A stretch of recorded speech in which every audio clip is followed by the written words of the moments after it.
last year, and I'm so sad that it's our first time to meet, but so glad that it's finally happening. Yes, me too. Yep. All right, thank you. All right.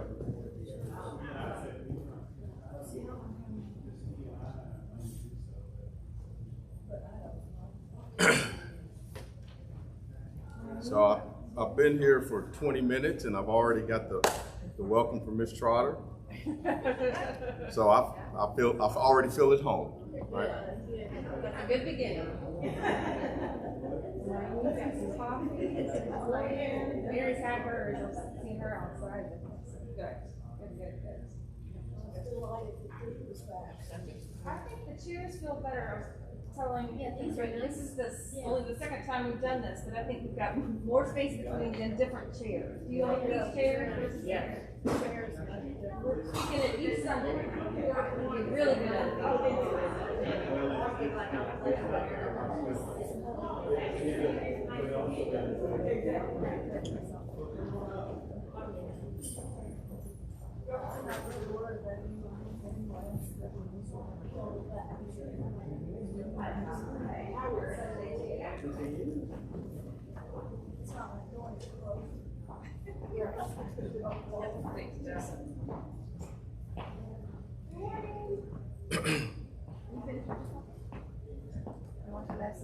No, thanks. I think I'm gonna get some water.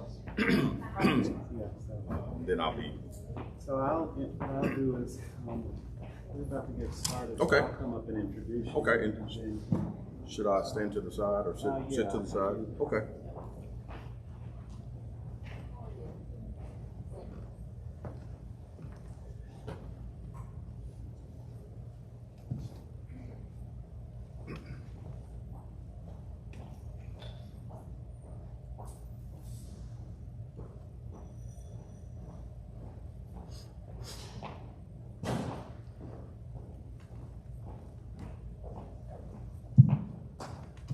Good morning and welcome to Grace St. Luke's Church. I'd like to welcome those of you who've joined us here in person in Trezevant Hall. I'm the Reverend Ollie Rencher, Rector, and I'm introducing our speaker today. And for those of you joining us by live stream, we're glad that you've tuned in as we welcome the President of the National Civil Rights Museum. This is a wonderful time here at Grace St. Luke's on Sundays at 9:30. The Parish Hall Forum has a variety of speakers, both from outside and within the parish. And so you can go to our website under Discover, and you'll see information of various topics. And under Connect, learn more about our outreach, social justice, formation programming, so much more that you can tune into. So thanks for being here today.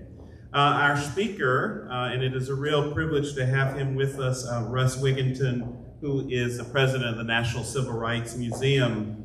And the topic today is the worldwide impact of the museum. Many of us think about the museum as very local, and people who come to Memphis love to make it a part of their time, and Memphians do the same, but the far and wide is their reach. Far and wide is their reach. And so I think it's important that we have this opportunity to hear from our friend Russ. But first, I'll begin us with a prayer. The Lord be with you. Let us pray.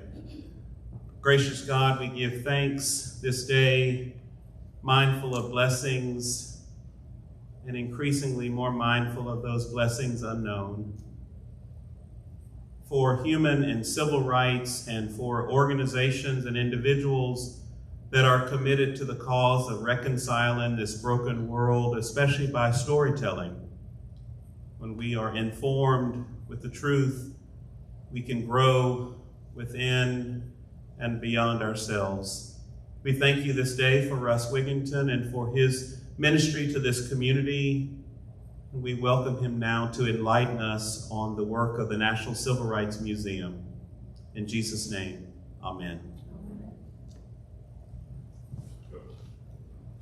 You're up.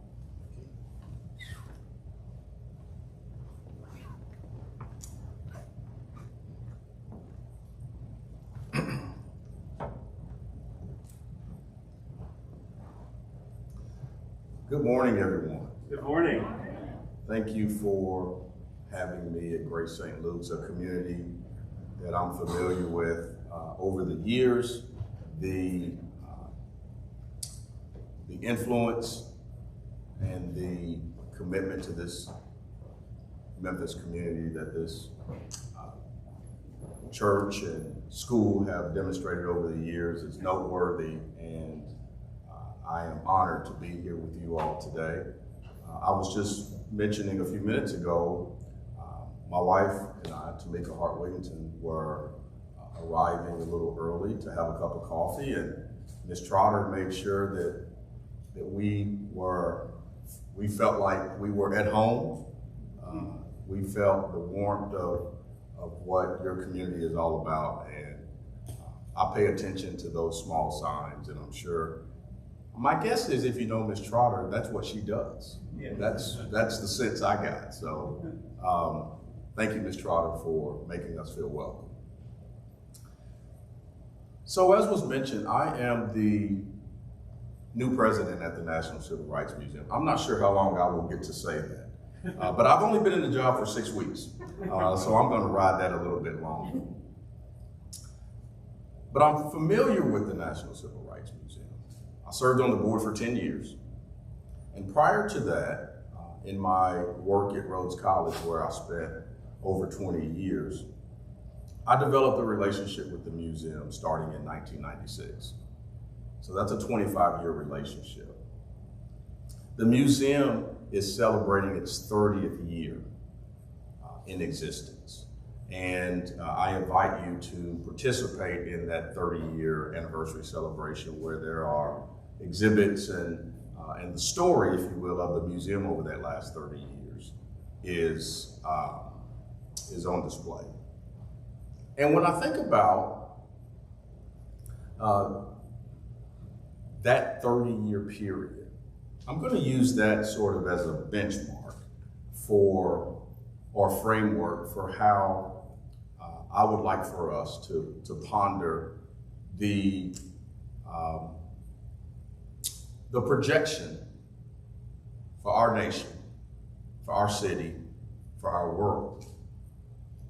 So essentially 1990, 1991, let's those of us who can, let's reflect back to what was the world like in 1990 versus today.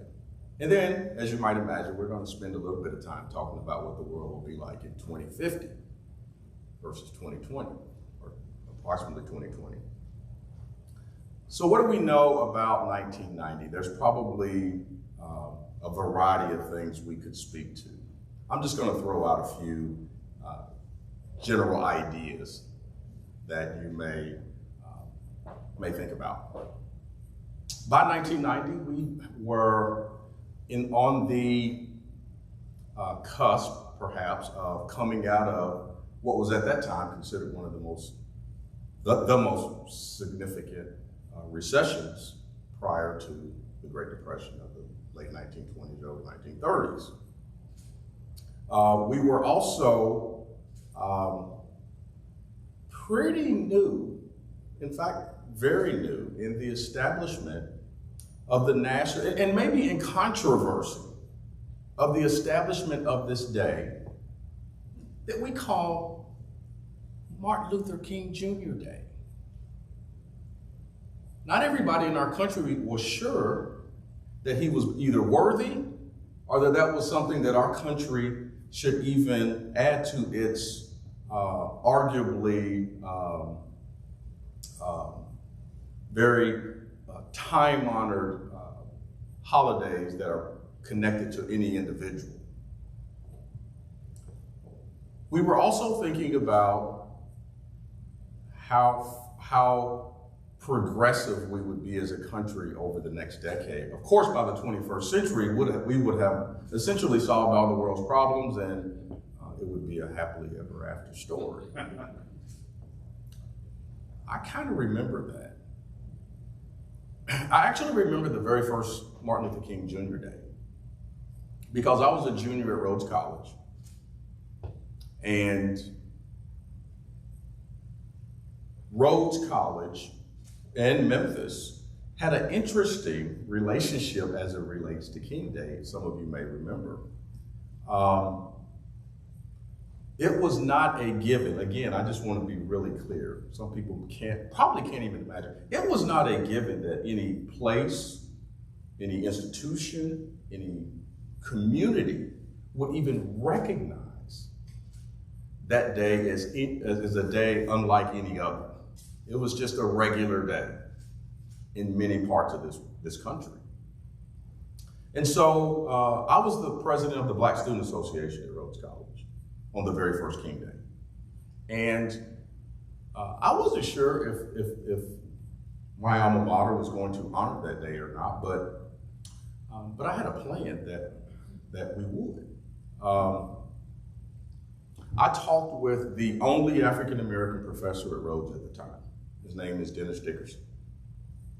And I told him that I wanted to make sure that Rhodes College gave some nod of acknowledgement to Dr. King. And so we set up a podium, kind of like this one, out in front of the cafeteria at noontime. Now that's one thing that hasn't changed. At noontime, students are going to go to the cafeteria, right?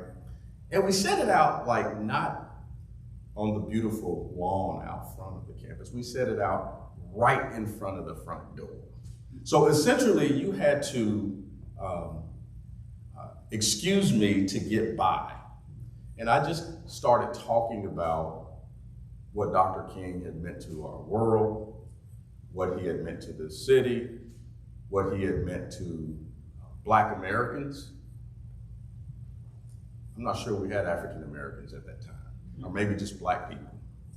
What he meant to non-African Americans, what he meant to the power of the possibility. And didn't know how this was going to work out, but I have to tell you, people started drawing and listening and asking questions. And long story short, we had a King Day celebration at Rhodes College. I think there were some King Day celebrations all across this land. And now we have King Day celebrations in a way, in many places, in most places, in a way that I think we've come to truly value and appreciate. What else was going on in 1990? Well, I can give you a sense of our population. We had about just under 250 million people in this country in 1990. We were trying to figure out, I think, as a country, what our country would look like by the end of the 20th century, what it would feel like. I don't think we gave as deep a consideration as perhaps we do now, because now we talk about the fact that our country not only is changing, our country has changed. So if you're thinking about how our country is changing over the coming decades, I would argue it's already happened.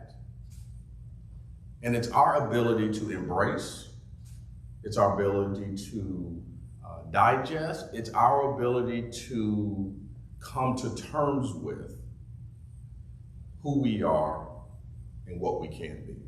That's really, really important. So if you project to today, we have about 331 million people. And if you just take those numbers and you don't have any context, you think, well, okay, that sounds like pretty regular growth or significant growth. But if you look at where we are now and what we talk about or what we know is to come, there's some alarming data. And not necessarily alarming as in a negative, but some things that we need to be conscious of as a people about our country 30 years from now. So what do we know about where we are and where we're certain to go? We do know we have unprecedented population stagnation right now. The annual growth is less than 0.5% in our population between 2019 and 2020. That's the lowest annual growth since 1900. Think about that. It's a stagnation, unprecedented stagnation, essentially. There's a decrease in geographic mobility. So what's interesting is in this world where there's more access to mobility than ever before, there's a decrease in the geographic mobility of our people. That's probably a byproduct of several things, including access to technology and the things that might make you not physically relocate. We also know that there is a pronounced aging in our community. We know that from 2010 to 2020, the percentage of people 55 and over is it approximately half of the population growth in our country. So people are living longer, the population is getting older, fewer people are being born in our country. We also know that there's rising and unprecedented racial and ethnic diversity in our country. So all these things are converging and happening at the same time. I'm gonna give you a little more detailed information about that, just to give you some numbers to think about. So in this same period that I mentioned from 1990 to 2020, the white population decreased by 16,000 people. Those considered themselves multiracial increased 1.7 million.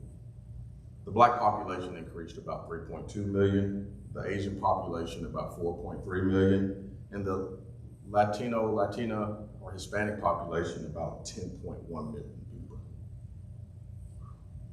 The country isn't changing, the country has changed.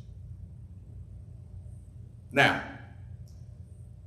what does any of this have to do with the National Civil Rights Museum?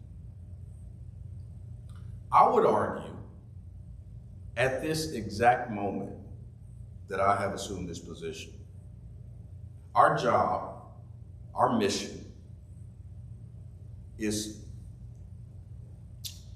more critical now than arguably it's ever been before.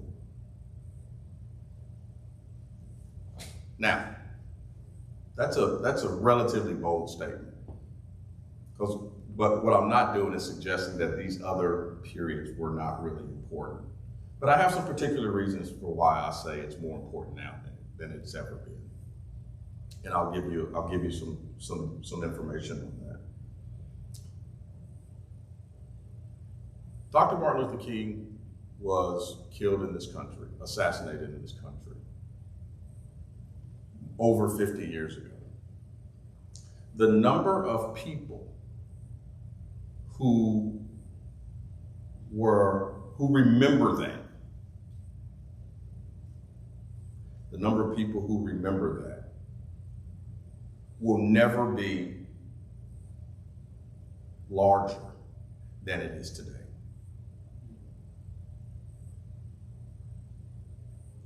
The number of people who can actually recall, and not just recall its impact, so that moment, but also its impact on this city, this country, the world, and how people responded or didn't respond to one another will never be as high as it is today.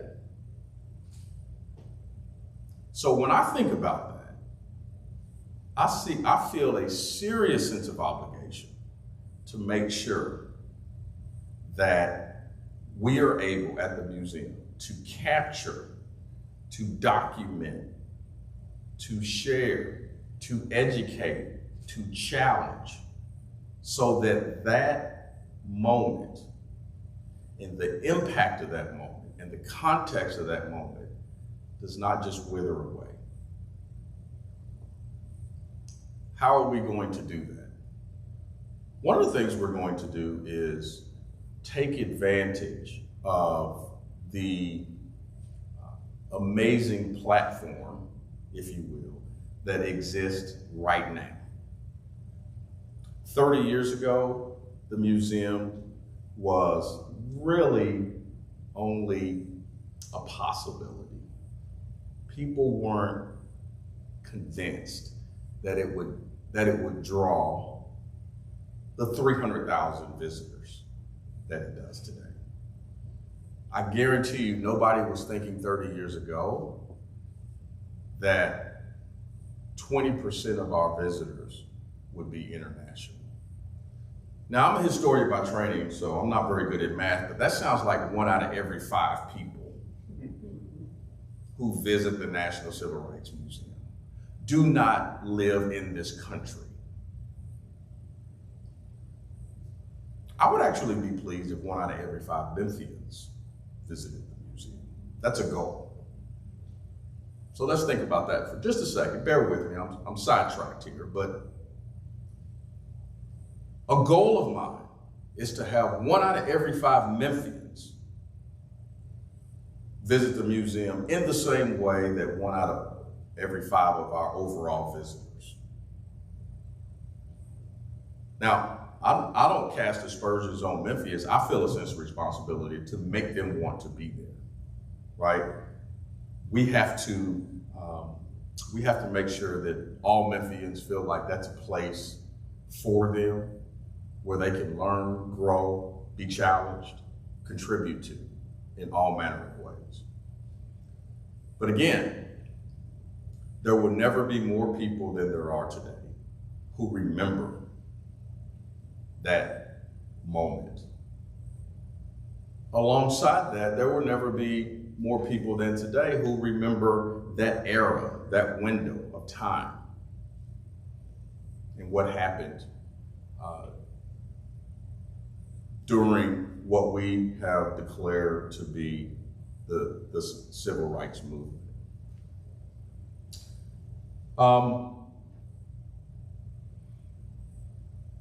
I think the National Civil Rights Museum, I feel an obligation to have us embark on what I'm calling the Civil Rights Movement Part 2, or another term would be the postmodern civil rights movement. Oh, by the way, I think that's the era we're in right now. We are in it.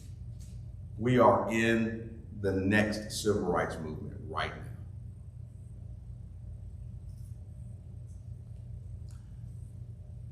If you think about how we typically take the civil rights movement, if you think in terms of the 50s and the 60s, there's some things that happened that are iconic in our memories.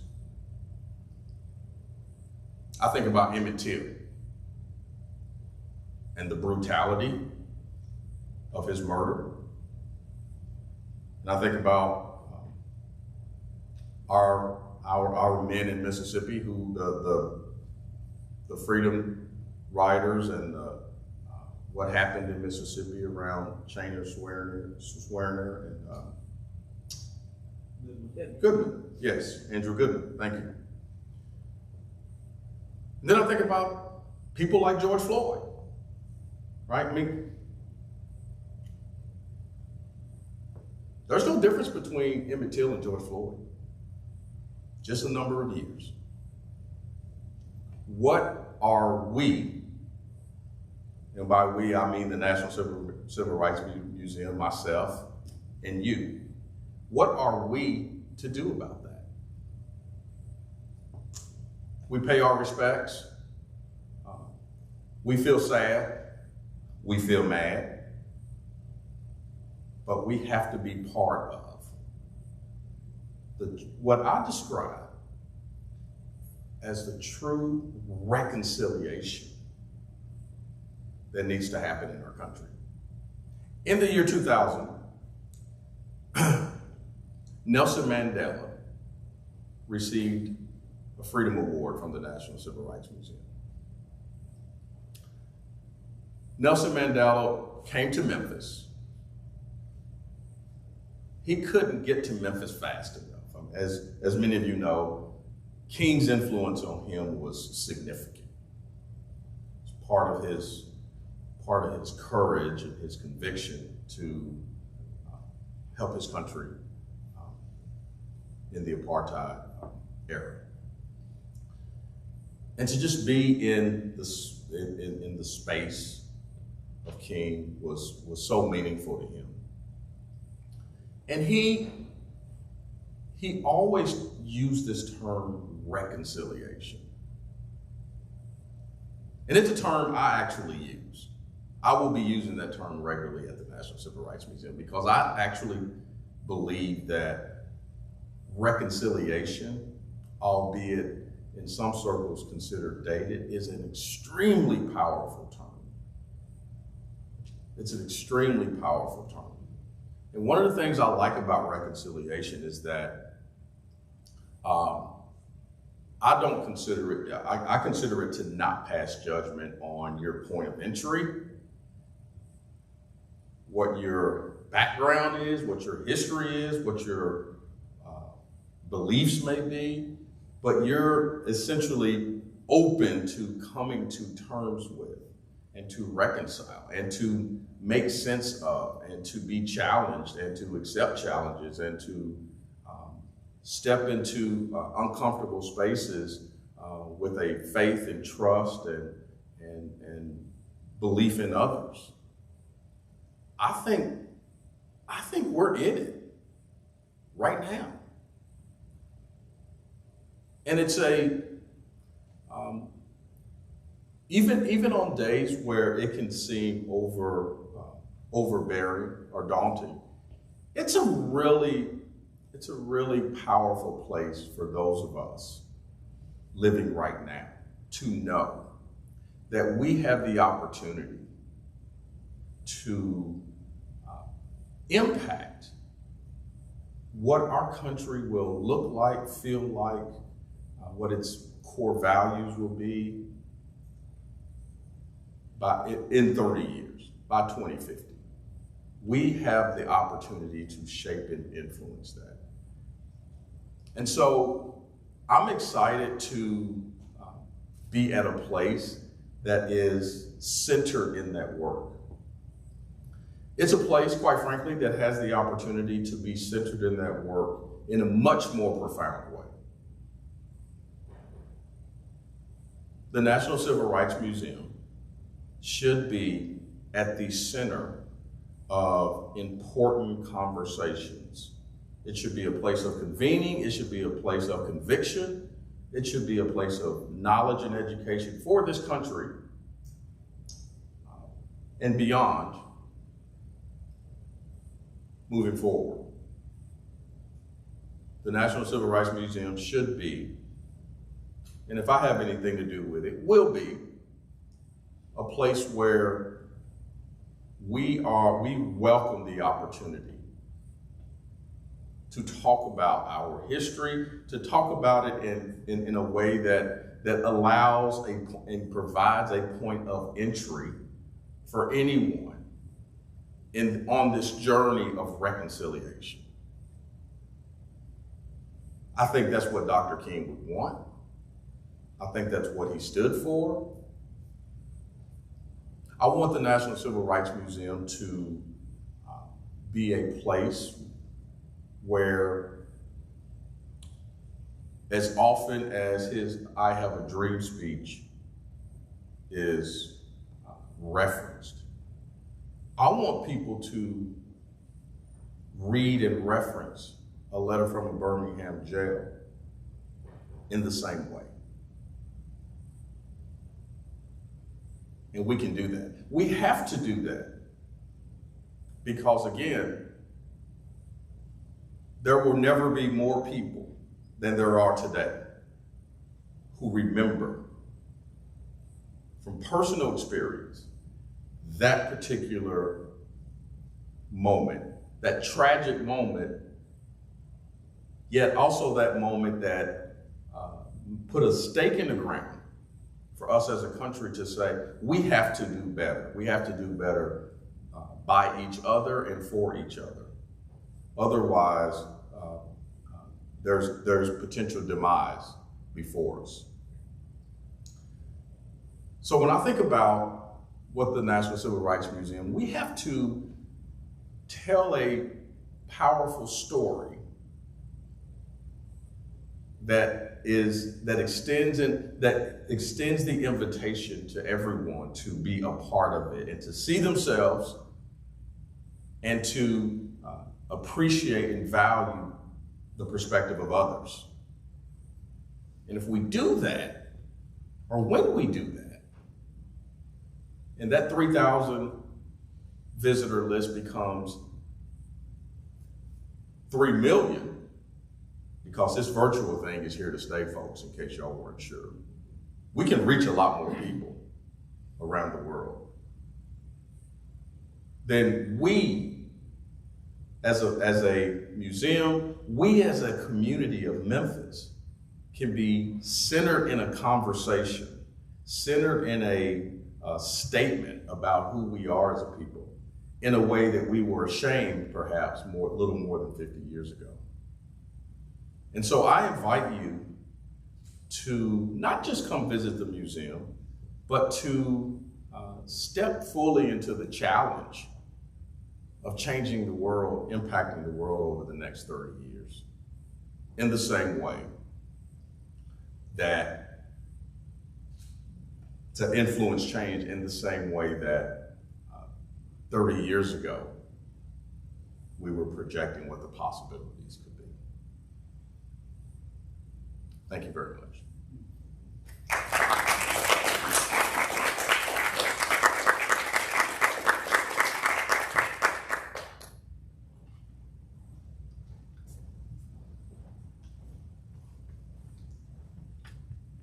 Thank you for your words. I'd like to give an opportunity for any questions. I have a roaming microphone for those of you who are here in the room. Any questions that can be asked at this time? He's definitely ready to take some.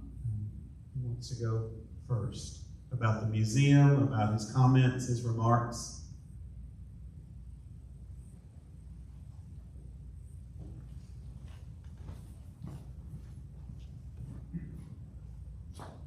Yes, thank you. I'm Barney Ross, and I have a question that's interesting, the population growth and how it was centered, and to find out how many Hispanics were outpacing the rest of the demographic groups in terms of their growth. Does it make sense to make, to have a focus from a civil rights point of view, which apply to everybody, to have a focus to make the Civil Rights Museum and civil rights relevant to the Hispanics? And if there are 10 million in the last 10 years, then think it would be in the next 20 years. But for there to be a focus on extending the welcome and the applicability of civil rights to this huge segment of our population going forward. Thank you. Yes, that's a great question, and Mr. Ross will be serving as my special assistant effective Monday, because that kind of thinking is exactly where we need to be. Essentially, what I heard you say is, in order for us to be our most effective, when we are retelling the story of yesterday, we have to do it in a way that is it's more about its themes and principles than it necessarily is about always individual people or a particular group, right? It happens to focus on, the museum happens to focus a lot on the relationship of African Americans in this country, but it's really about social justice and civil and human rights across the board. And so if we look at that history and we push forward the themes and principles from it, and really focus on how it's applicable today to whomever, right? It doesn't matter if, who you are, right? And as a forward-thinking museum, as a living museum, if you will, you have to be conscious of the population and the demographics and the stories, right? So while some of our archives may be focused in a certain window of time, the kind of conversations and convenings we should have should be much broader and much more inclusive. Those themes can be the same, but the Latino population should definitely be centered and factored into the work of our museum looking forward, as should anybody or any group where their lens on justice may not be as clear, if I can put it that way, as some others. At the same time, I take very seriously the idea, the notion of, again, helping people whatever their perspective is, to see themselves and see how they can add value and contribute to the greater good. And so whether you yourself or perhaps your ancestors, you deem them as being the byproduct or have the residual effect of not achieving, of being discriminated against or what have you. It's really about what do we do about an appreciation for that, but what do we do about it now, together, collectively, moving forward. And it's really that interplay that I think is really important. We have to contextualize it, but what we can't do is get stuck there. We have to think about what lessons learned can we apply today and tomorrow. Just be there 8:30 Monday morning, Mr. Rolfs, and we'll figure all that out. We have another question here. Laura Getz, one of the clergy here at Grace St. Luke's. Again, thank you for being here. And in some ways, this is not a fair question because, like you said, 6 weeks, but you're claiming it. Mm-hmm. So, in light of that, and thinking about the next 30 years at the National Civil Rights Museum, what are, if you can name, some tangibles, some vision for what people can expect for gathering groups, for pushing us into the next 30 years, for breaking down barriers, authentic conversation, things that could be within the museum itself in terms of, and true confession, haven't been there since in the last year. So I don't know if George Floyd and some of the other very recent events in our history are being unfolded and have been, but I'm just curious about some of the tangibles that you are hopeful for, if you could lean a little bit from that. Absolutely. Thank you for that question. And I do have a few thoughts on that question. And really what I heard you say is, in maybe a few particular ways, is how is the museum going to be centered in this journey that we're on. And I think there are a couple of core and fundamental ways where we have to be. One of them is through the lens of education and participating in the national landscape of education, which is so central to so many other things as it relates to civil and human rights and social justice. I think the National Civil Rights Museum has to be a primary participant in what a civil rights curriculum for this country could look like. We have a story, we have the archives, we have the blueprint, if you will, that can help shape and influence what a true civil rights curriculum can look like in this country, which we do not have in a way that I think is best suited for us as a country going forward. And by that, I mean centered into the educational experience of anybody in K through 12 education. By the time you get to college, depending on maybe some choices of courses you take, you can get that. But generally speaking, K through 12 education, you don't get the kind of civil rights education that can be connected to other subjects and topics, right? I mean, to me, a strong civil rights curriculum, you can't, you could not avoid talking about economics and history and perhaps religion, if that's or civics and all of those things, right? So we have to be very much a part of that national conversation, arguably convening some of those. I think we have to find our footing and our voice and our presence in the economic empowerment and mobility of people in this country. And we can start in our own backyard with that one. We can be a place that is a resource for how we have more people situated. It's not disconnected from education either. More people who are situated to, well, I'll just say it like this. Take it back to why Dr. King came to Memphis, right?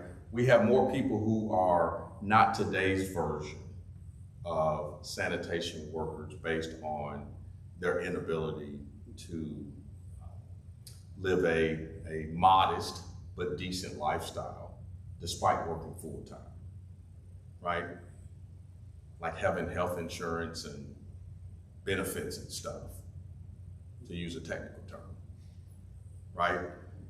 We have to be centered in those conversations. We also have to be centered in the conversation, I believe, on how does our country create space? We have to model this, create space where, again, regardless of one's background and predisposition, you can come to a space like this and engage in civil discourse for the greater good. And even if you're apprehensive, you don't assume based on that much time with somebody that they're either good or evil. They're either for you or against you. I mean, most of us are such complicated entities, right? That it's, I mean, can you, in a snapshot, can you know what's in my soul, what my values are, what I stand for, based off of one or two questions? Most of us are walking contradictions anyway, so it's really unfair and unjust, arguably, to do that. And so the National Civil Rights Museum has to be a place that allows people to say, you know what, they're gonna take me as I am. There are gonna be some folks there who I know I've disagreed with on some of these things, but boy, we're gonna be a community. We're gonna treat each other with decency and respect. And we're probably gonna learn that we have more in common than we could have ever imagined. And we may or may not walk out hand in hand, but we're gonna walk out with a fundamental respect and decency for our fellow human beings. If we do that in my first 5 years, I'll be happy.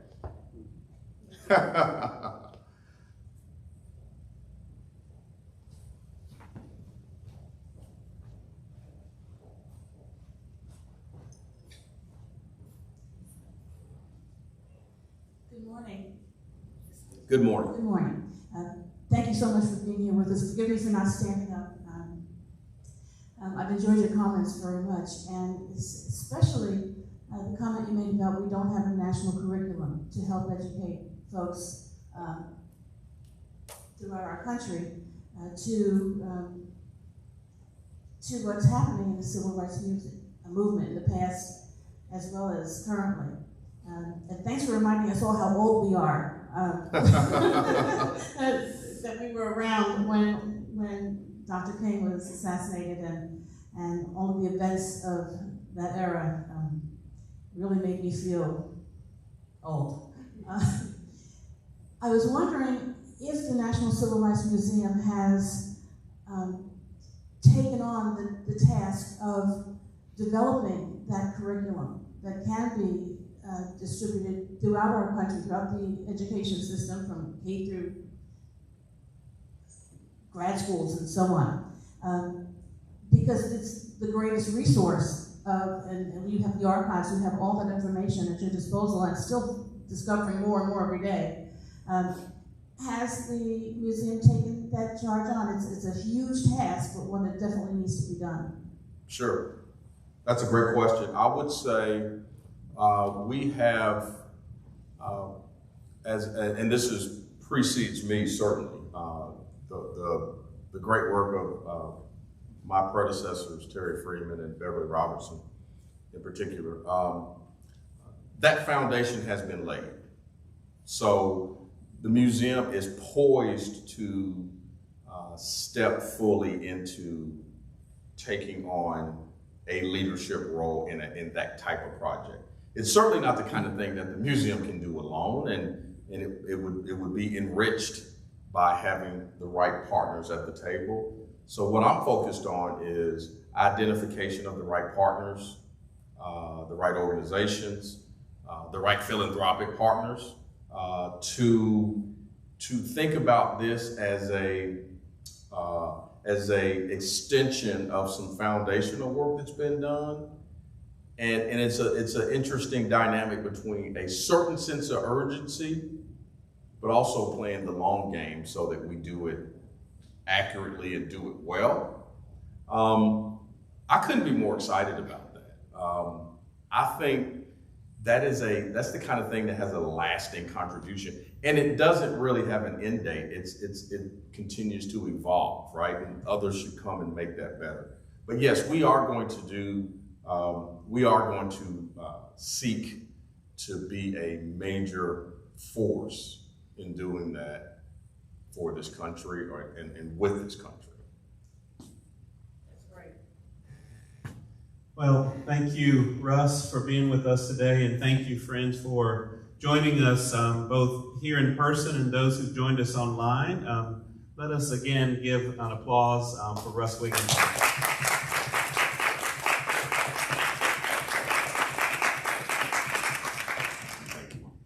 Next week, we will hear from Andy Nix and the work of My City Rides. And please, again, tune in to gracestluke's.org under Discover, and you can see more about the offerings that we have ahead.